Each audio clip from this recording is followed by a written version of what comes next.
آج کل کا ہمارا ایک بڑا مسئلہ ہے، میرے پاس ہزاروں لوگ آتے ہیں، تقریباً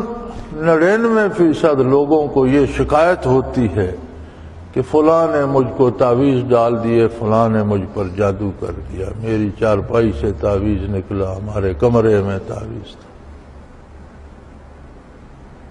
اور پھر انہیں نقصان بھی ہوتا ہے، اس سے بیمار ہو جاتے ہیں، تکلیف ہوتی ہے انہیں، گھروں میں لڑائیاں ہو جاتی ہیں۔ تو ایک طرف تو یہ حال ہے کہ ہم دیکھ رہے ہیں کہ لوگوں کو جادو اور عملیات سے تکلیف ہوتی ہے، دوسری طرف اللہ کا ارشاد حق ہے، قرآن جو کچھ کہہ رہا ہے یہ حق ہے۔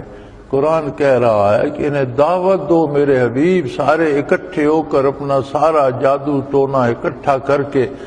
سارے اپنے بتوں کو بھی، اپنے معبودان باطلہ کو بھی بلا لیں، اور جو کچھ آپ کا بگاڑ سکتے ہیں بگاڑیں، لحاظ میں کریں۔ آپ کا کچھ نہیں بگاڑ سکتے، تو پھر یہ ہمارا کیوں بگڑتا ہے؟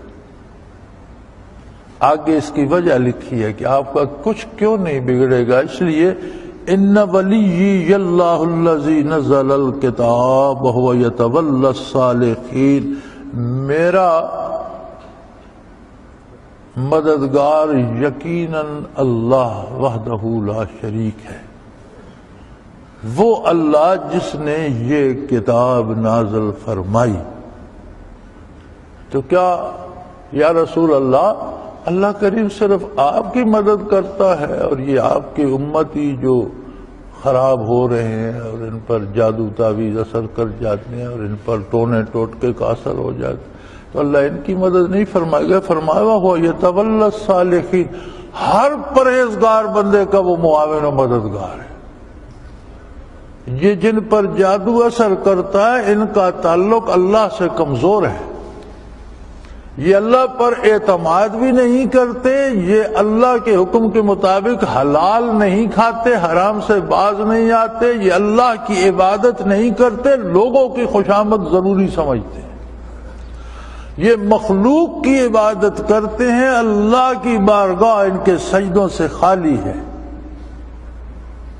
تو اللہ کسی کا محتاج تو نہیں ہے نا، محتاج تو بندہ ہے، تو جو اللہ سے وہ یتولی الصالحین، ہر پرہیزگار بندے کا مددگار ہے اللہ، لیکن شرط یہ ہے کہ وہ بندہ اللہ کے نبی کا اطاعت شعار ہو، اللہ پر اس کا ایمان ہو، اللہ کے نبی پر ایمان، اور ایمان کا مطلب ہے اطاعت۔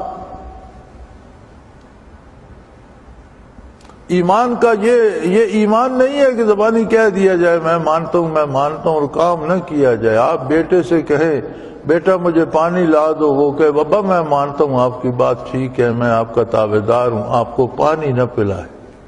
تو آپ کتنی دیر پیاسے بیٹھے رہیں گے اور بیٹے سے پیار کرتے رہیں گے اور مانگتے رہیں گے لا دو، وہ کہ بالکل جی آپ کی بات ٹھیک ہے میں پانی لا دوں گا، لا کر نہ دے تو کیا آپ سمجھیں گے وہ آپ کی اطاعت کر رہا ہے؟ جب اللہ کے رسول کے احکام کی ہم پرواہ نہ کریں،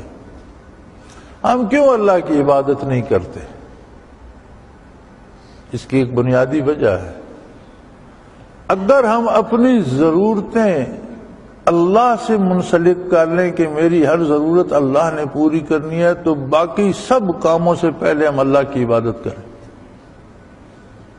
ہم اپنی ضرورتیں بتوں سے نہ صحیح بندوں سے منسلک کر لیتے،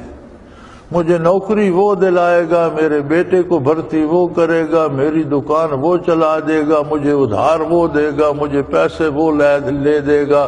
میرا علاج فلاں کرا دے گا، پھر ان کی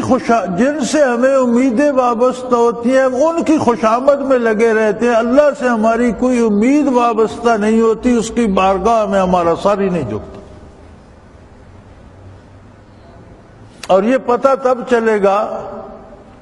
جب ہم سر قبر میں رکھیں گے، جب قبر پہ مٹی ڈل جائے گی پھر سمجھ آئے گی کہ ہمارا حقیقی معاون کون تھا، کس کا حکم ماننا چاہیے تھا پہلے درجے میں اور ہم کس کے پیچھے بھاگتے ہیں؟ سو فرمایا سارے بت، سارے جادوگر، سارے کاہن جوتشی، سارے اللہ کے شریک جو تم نے سب کو اکٹھا کر کے میرا کچھ بگاڑو اگر بگاڑ سکتے ہو تو فرمایا